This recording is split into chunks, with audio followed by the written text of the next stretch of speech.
But میرے ख़ानदान वालों ने मुझे बहुत सपोर्ट नहीं किया. बड़ी मुश्किल से मैंने अपने आप को संभाला. मैं ख्वाजा सराओं के पास आई.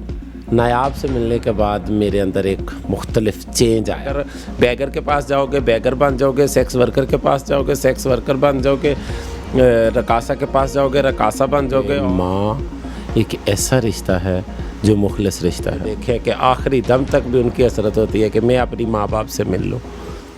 ख्वाजा सरा हमारे माशरे का वो अहम हिस्सा है जिसे माशरती तौर पर तमाम हकूक़ से बालातर रखा जाता है.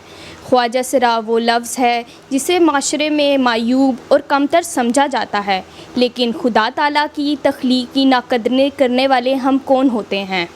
इस कम्युनिटी से हिस्सा रखने वाली महक शाह हमारे साथ मौजूद हैं. आइए जानते हैं उनकी कहानी उन्हीं की ज़ुबानी. कहानी या ज़िंदगी कहा जाए तो ज़्यादा बेहतर है. तो मैं आपसे जानना चाहूँगी कि इस ज़िंदगी में आपको किन किन मुश्किलात का सामना करना पड़ा. ये हमारी ज़िंदगी की हकीकत है. पैदाइश से लेके अब तक एक ख्वाजा सरा को बहुत से मसाइल का सामना करना पड़ता है, और इस मुआशरे में जितने मसाइल ख्वाजा सराओं के लिए हैं उतने किसी आम औरत या आदमी के लिए नहीं हैं. जब आपको पता चला कि आप मुख्तलिफ हैं तो क्या रिएक्शन था, फैमिली का क्या रिएक्शन था? जब पता चला कि मैं मुख्तलिफ हूँ, मेरे वालिद ने मुझे सपोर्ट किया, वालिद और वालिदा ने.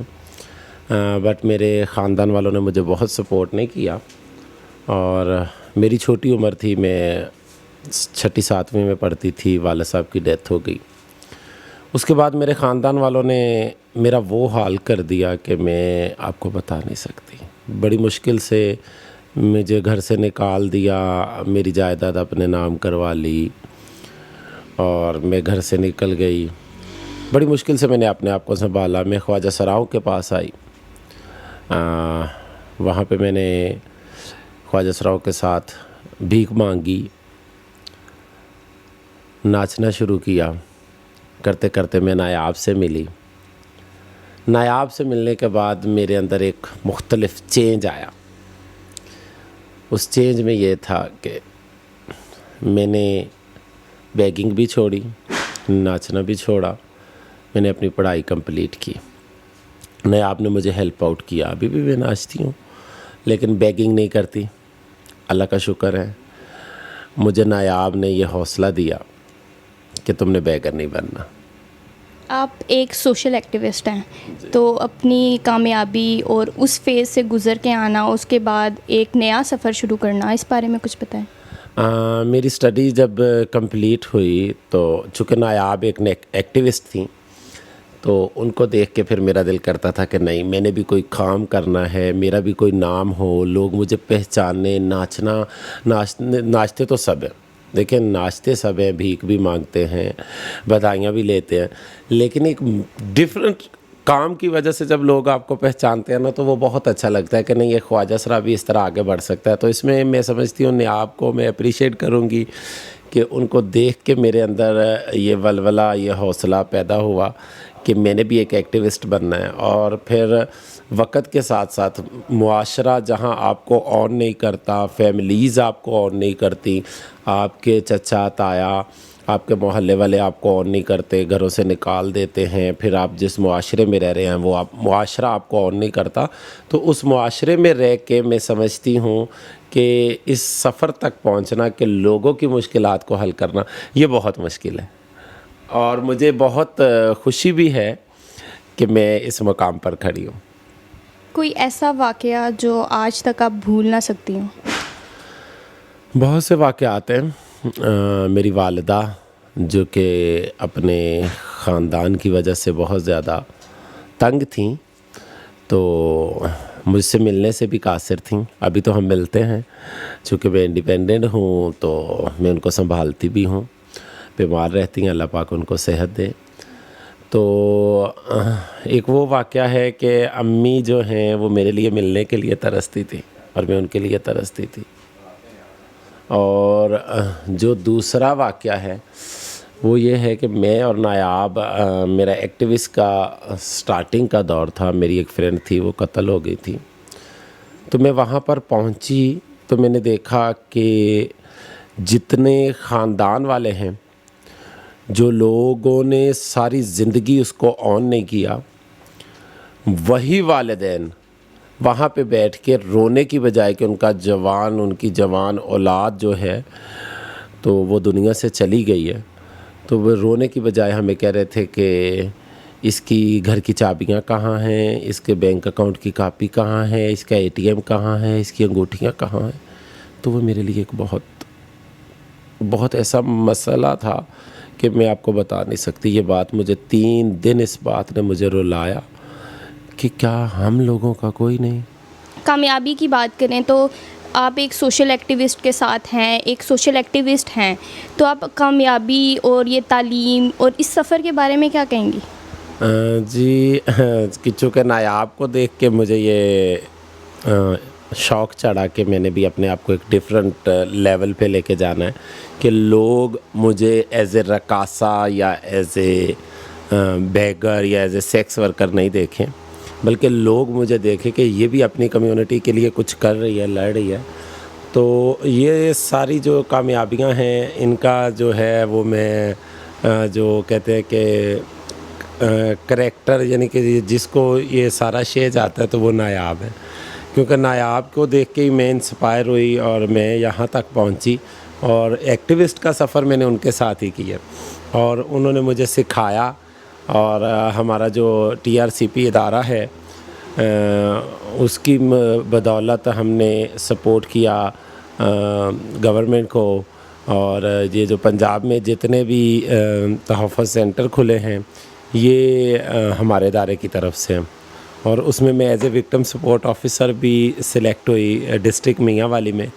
4 مہینے میں نے وہاں پہ جاب کی، اور پھر چونکہ ہم نے یہ دوسری برانچ خواجہ سرا قرآن اسکول کی کھولی، اس کی پہلی برانچ جو ہے وہ E11 میں ہے، ہمارے پاس شیلٹر ہوم ہے خواجہ سراؤں کے لیے۔ تو یہ ایک بہت ڈفرینٹ سا انیشیٹو تھا پورے پاکستان میں۔ خواجہ سراؤں کے لیے ایسا کوئی انیشیٹو نہیں تھا کہ انہیں روزگار کے مواقع فراہم کیے جائیں، اور ان کے پاس نہ شیلٹر ہومز ہیں نہ کچھ اور ہے، تو یہ ایک بہت ڈفرینٹ سا انیشیٹو تھا۔ تو اس میں ہم نے بہت محنت کی ہے، اور نایاب کی تو بات ہی اور ہے۔ جہاں سے تعلیم تک کا سفر ہے تو وہ ابھی ہمارا ادارہ جو ہے TRCP وہ ٹریننگ بھی کروا رہا ہے، یعنی کہ تحفظ سینٹرز کے حوالے سے بھی اور تعلیم کے حوالے سے بھی، اور اب جو ہے وہ ہم پورے پاکستان میں جو ہے وہ خواجہ سراؤں کے تعلیم کے لیے گورنمنٹ سے مل کے تو ان کو سپورٹ کر رہے ہیں کہ پورے پاکستان میں یہ جو سکولنگ ہے جیسے کہ پنڈی، اسلام آباد اور مختلف شہروں میں کھولا گیا ہے، تو یہ پورے پاکستان میں انشاءاللہ کھولا جائے گا تاکہ خواجہ سرا پڑھیں، اور کیونکہ خواجہ سرا بھی ایک انسان ہے، معاشرے میں اسی طرح اس کو حق ہے جس طرح ایک عام مرد یا عورت کو حق ہے پڑھنے لکھنے کا۔ بے شک اس دور میں اور اس دنیا میں سب کو برابر کا حق ہے۔ تو میں آپ سے یہ پوچھنا چاہوں گی کہ کچھ خواجہ سرا ایسے ہیں جو تعلیم حاصل کر کے اپنے آپ کو اس سوسائٹی میں منواتے ہیں کہ ہم بھی اس سوسائٹی کا پارٹ ہیں، لیکن کچھ خواجہ سرا ایسے ہیں جو کہتے ہیں کہ ہماری غلطی ہے، ہم ایسے ہی پیدا ہوئے ہیں تو یہ ہماری غلطی ہے، تو وہ اپنے آپ کو خود ایکسیپٹ نہیں کرتے، تو انہیں معاشرہ کیسے ایکسیپٹ کرے گا؟ ان کے لیے آپ کوئی میسیج یا ان کی اویئرنیس کے لیے کوئی بات کرنا چاہیں گی کہ وہ کس طرح سے اپنا آپ منوائیں؟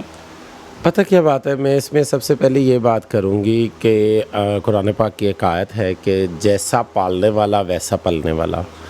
اگر کافر کے گھر بیٹا پیدا ہوتا ہے تو وہ کافر ہے، اگر مسلمان کے گھر بیٹا پیدا ہوتا ہے تو وہ مسلمان ہے۔ تو جب ہمیں فیملیاں آن نہیں کرتی، ہمیں اپنے گھروں سے نکالا جاتا ہے، ہم گھروں سے نکلتے ہیں تو ہم گروؤں کے پاس پہنچتے ہیں، یعنی خواجہ سراؤں کے پاس پہنچتے ہیں۔ اگر خواجہ سرا بیگر ہے تو آپ بیگر بن جائیں گے، وہ آپ کو ٹریٹ ہی ایسے کرے گا کہ آپ بیگر بن جائیں گے۔ نہیں بیٹا ہم مانگنے کے لیے پیدا ہوئے تو ہم بیگر بن جائیں گے۔ اگر خواجہ سرا سیکس ورکر ہے تو جو خواجہ سرا اس کے پاس آئے گا اور وہ سیکس ورکر بن جائے گا، وہ کہے گا نہیں بیٹا ہم اسی کام کے لیے پیدا ہوئے ہیں، اپنا پیٹ پالنا ہے، ہمیں کچھ نہ کچھ کرنا ہے، تو یہی کر کے ہم ایزیلی پال سکتے ہیں کیونکہ معاشرہ ہمیں ایکسیپٹ نہیں کرتا۔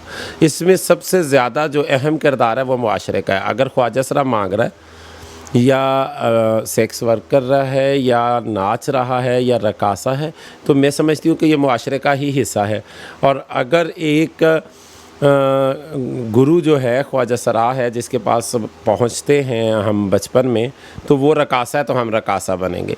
यानी कि ये एक ऐसा है कि अब मैंने जो आयत बयान की उसी के मुताबिक कि जैसा पालने वाला वैसा पलने वाला। अगर बैगर के पास जाओगे बैगर बन जाओगे, सेक्स वर्कर के पास जाओगे सेक्स वर्कर बन जाओगे, रकासा के पास जाओगे रकासा बन जाओगे। और अगर आप किसी अच्छे गुरु के पास, जैसे कि मैं नायाब के पास आई, तो आप किसी अच्छे गुरु के पास चले जाएंगे, अच्छे ख्वाजा सरा के पास चले जाएंगे जो पढ़ा लिखा है, तो उसकी कोशिश होगी आपको पढ़ाए। हमने जानी महक शाह से उनकी कहानी। उनके वालिदैन ने उन्हें एक्सेप्ट किया, उन्हें कबूल किया जिस तरह से वो थी या वो हैं। तो उनसे ये जानते हैं कि बाकी ख्वाजा सरा के वालिदैन भी उन्हें एक्सेप्ट करते हैं या नहीं, या उन्हें किन मुश्किलात का सामना करना पड़ता है।